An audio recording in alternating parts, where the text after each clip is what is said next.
Thank you very much for inviting me to speak today at the first SEJONG Smart City Forum. It is my great honor to speak to you about the future of urban life after COVID, the rise of smart cities. As we think about the future, it is important that we consider it in two parts.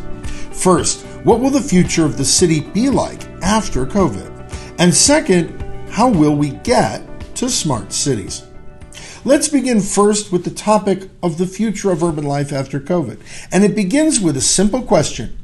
What is the future of the city now that we have gone through the coronavirus pandemic? To gauge the future, we can look back at the past, and we see that in the past year, technology saved the day, and much of that technology was already ascending. Many technologies that had seen increases in use over many years or multiple decades accelerated in their use during the COVID pandemic in 2020, and they remain very strong even now in 2021. These technologies fall into four major categories. First is remote work. Second is online education. Third is e-commerce, and fourth is telehealth. These four technologies really helped individuals and economies survive and in some ways thrive despite the challenges of pandemic. Every country experienced the developments in these three areas a little bit differently. But these four areas are critical for thinking about the future of urban life. And as Sejong is the pilot city for the Smart City program in Korea, it's important to consider these four areas and how they have already impacted people's lives in ways that may remain permanent fixtures of urban life and the future of smart cities. First, if we consider the remote work dynamic, it is important to see that the percentage of workers globally that worked remotely was significant. Allow me to cite data from the United States on this, not just because I am from the United States, but because the United States has published a lot of data on this topic. The percent of workers with advanced degrees who have been working remotely because of COVID have spent many months over the past year above 50%. And this represents the percent of workers who've been working remotely only because of the pandemic. It does not include the other 10 to 20% of workers with advanced education who were already working remotely not because of the pandemic. In other words, for something like 2/3 of people with advanced degrees in the United States who've been working, they've been working remotely for most of the past year. Even for people with only a college degree, the percentage working remotely because of COVID has been around or above 1/3. That also excludes the percent of workers who've been working remotely not because of COVID. So something like a slight majority of all Americans with bachelor's degrees have been working remotely in total over the past year, partially because of COVID and partially because they were already working remotely. This has had a significant impact in urban relocation trends, with smaller cities garnering bigger increases in population. Some people have now referred to these as Zoom towns instead of boom towns. If we see a more comprehensive embracing of remote life in Korea, this could easily make cities like Sejong an unintended hotbed of population growth and urban activity. While these percentages of remote workers are likely to go down in the months ahead, as the COVID pandemic becomes less of a top concern because of vaccinations, it is extremely unlikely that the percent of the labor force working remotely will ever again be as low as it was in 2019 before the pandemic. We expect similar things for online education. Just look at the growth of massive open online courses.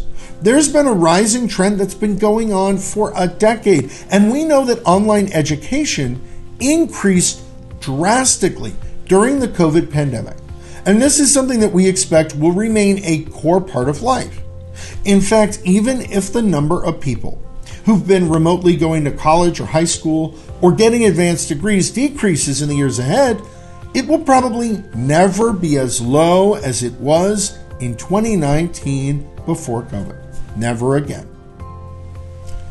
COVID has completely changed people's desire to access these critical things like work and education. And that's going to remain true in the future and in smart cities of the future. Being able to absorb the populations of the future will be a challenge for many cities, but making sure that people can access things like work and education will be essential. Similarly, e-commerce is an area where there have been tremendous increases in recent years. Looking again at US data, we see that the level of e-commerce skyrocketed in 2020. And it too is unlikely to ever be as low again as it was on average in 2019.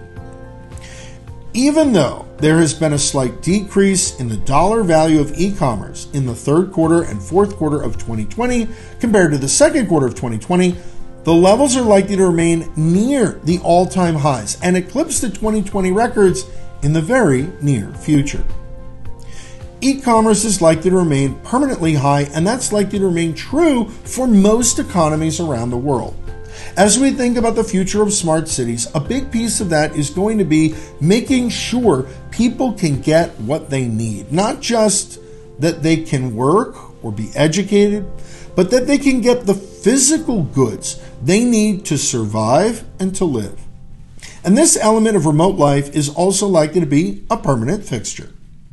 The same thing is true, by the way, for telemedicine and telehealth as well. There has been a telehealth trend that had been slowly rising and is now likely to remain permanently high. Because of the ability to access all of these services, and in the case of e-commerce goods remotely, cities may be able to support more people. And that's a good thing, because part of the reason smart cities will become important is because of the increased number of people who may come to live in those cities and cities of all sizes. Sejong is not the biggest city in Korea, but Sejong is looking at this challenge, and it's important for every city to be looking at this challenge, because even though people may not move to the biggest cities in the future as readily as they did in the past, and some of that's because of COVID, people will still probably be moving to cities of some size. And if they move to smaller cities like Sejong in a large number, that could have a very rapid and significant impact on infrastructure. This is where smart cities could be critical, because the real estate prices in the biggest cities of most countries in the world are usually the most expensive.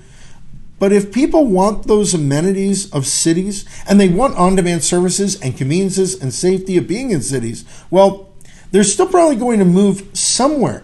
And if they do, their destination cities will need to be able to absorb them. This brings me to the second part of my talk, which is focused on the rise of smart cities and thinking about what the challenges are.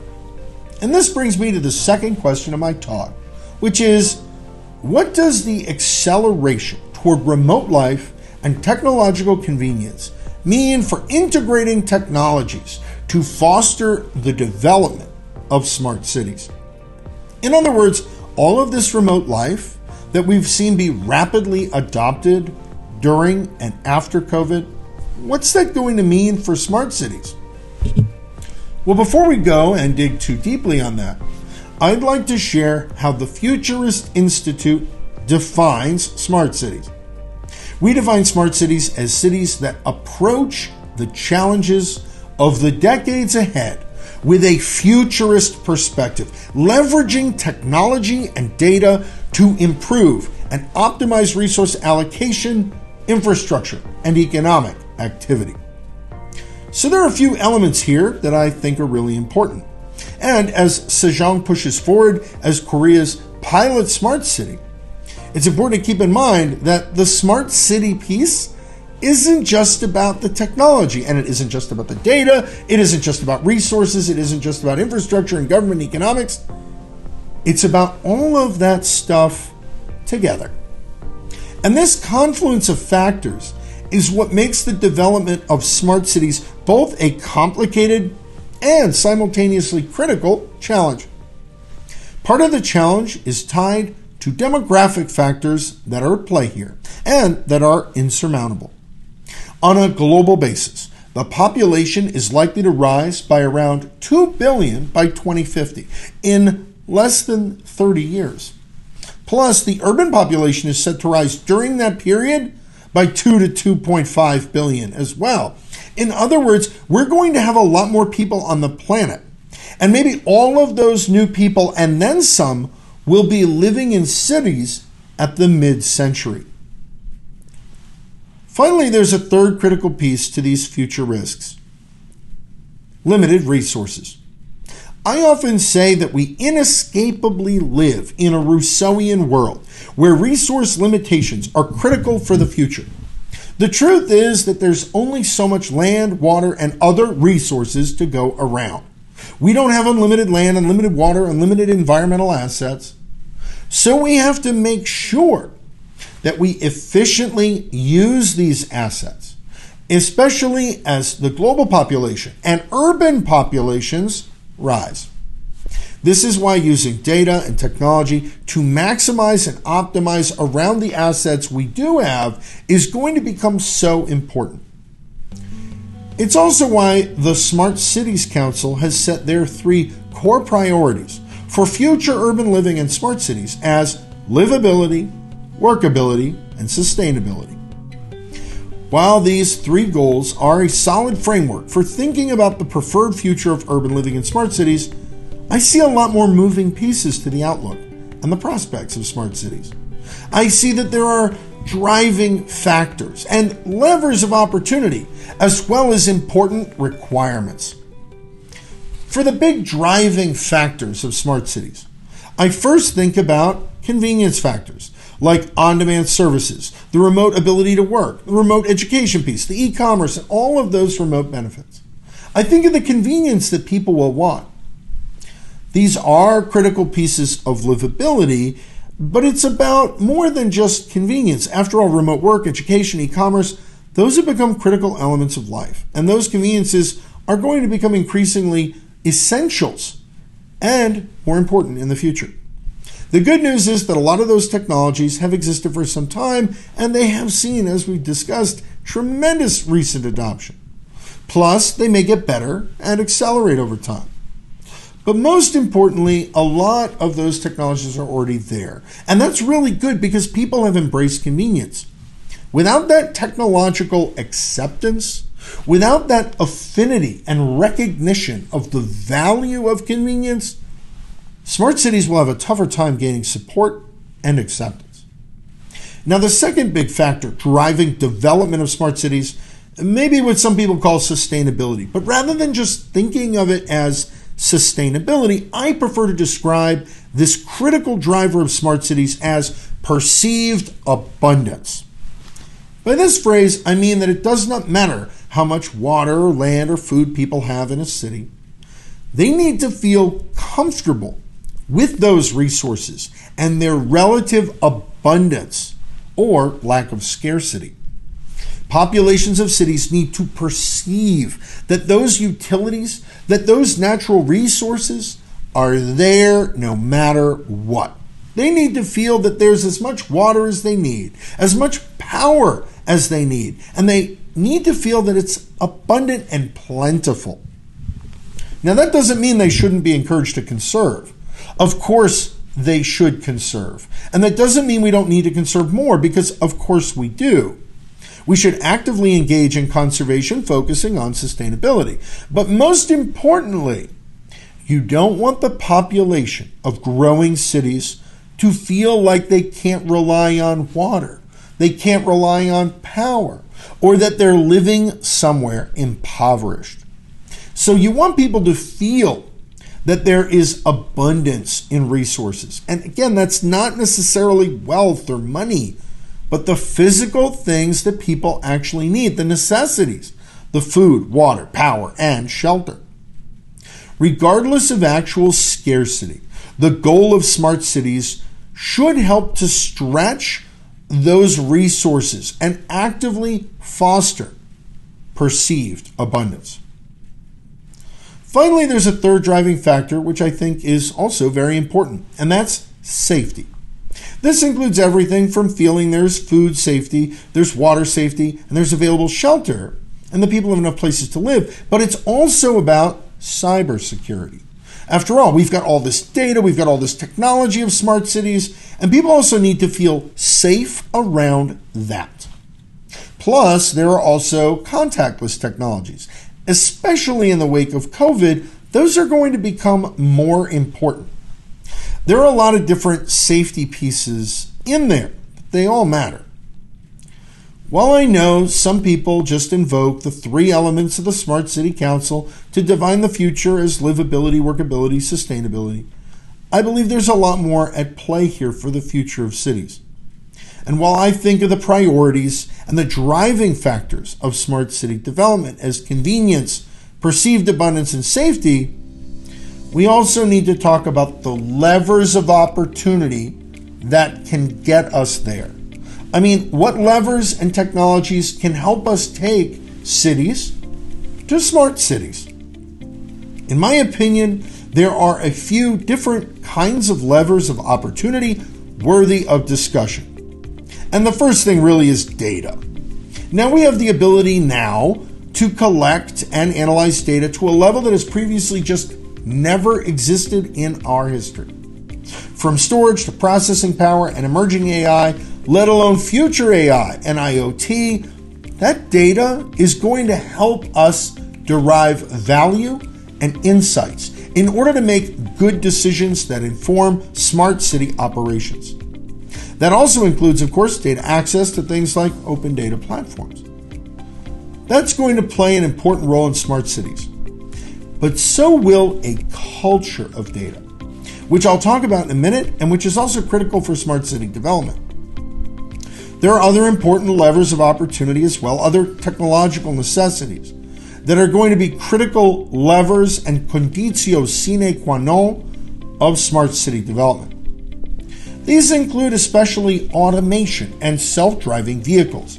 These will be absolutely critical, not just for the abundance and the convenience factors of smart cities, but for managing just the sheer volume of people who may be moving to cities against a backdrop of limited infrastructure, with needs to track and influence traffic patterns and allocate limited infrastructure in ways more efficient than most current infrastructure and road systems can.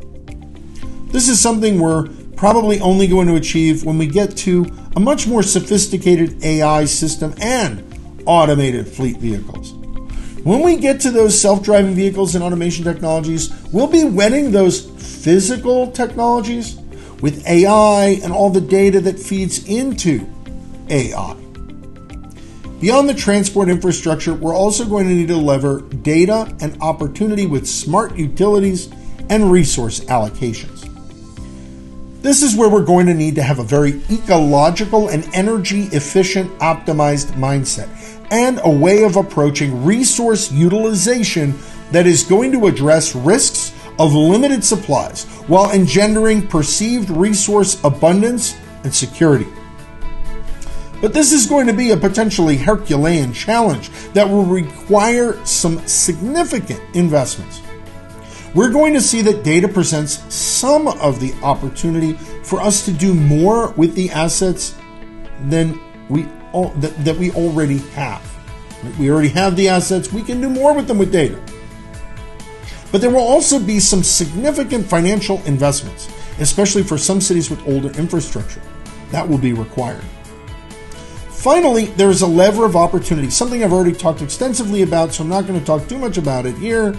It's this remote life and how everyone is moving towards a more remote environment. The acceptance and embracing of remote life will be a cornerstone element of smart cities. And fortunately, we're largely there or on our way in many respects.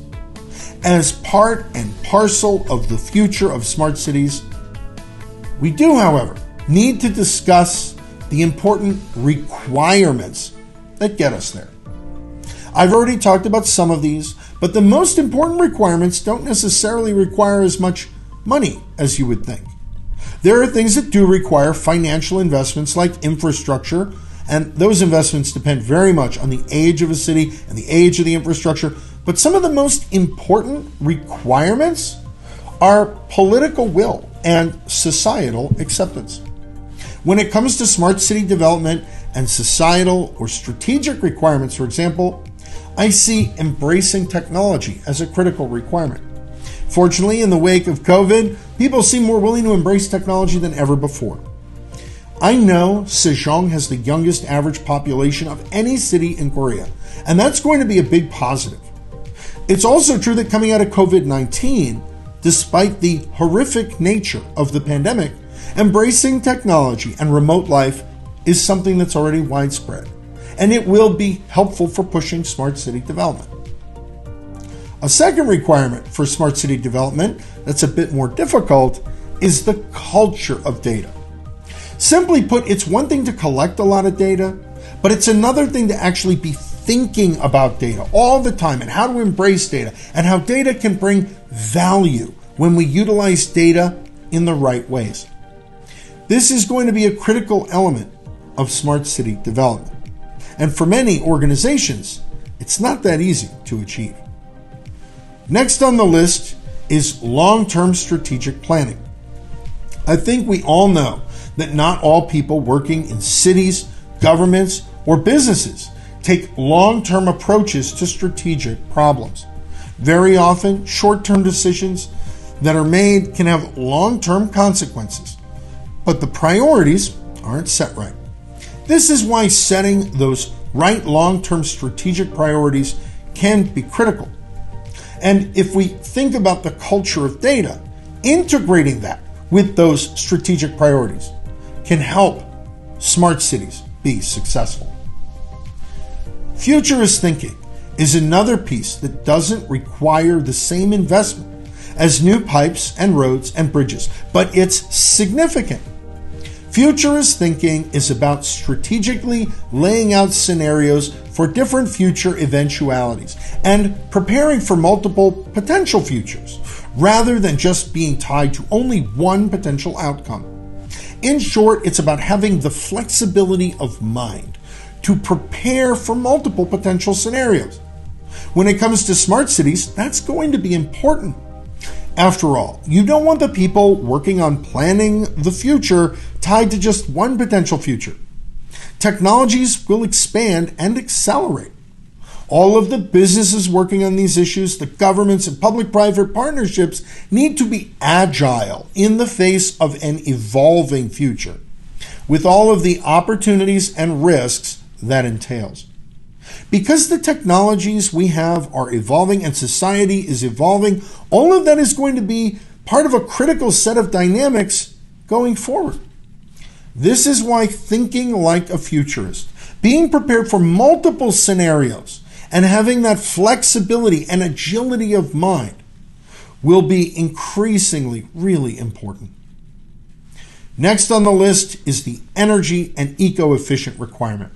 This is where there needs to be an embracing of the resource optimization and efficiency and making the best decisions possible to make sure that resources can stretch further and that eco-friendly substitutions and augmentations can be adopted.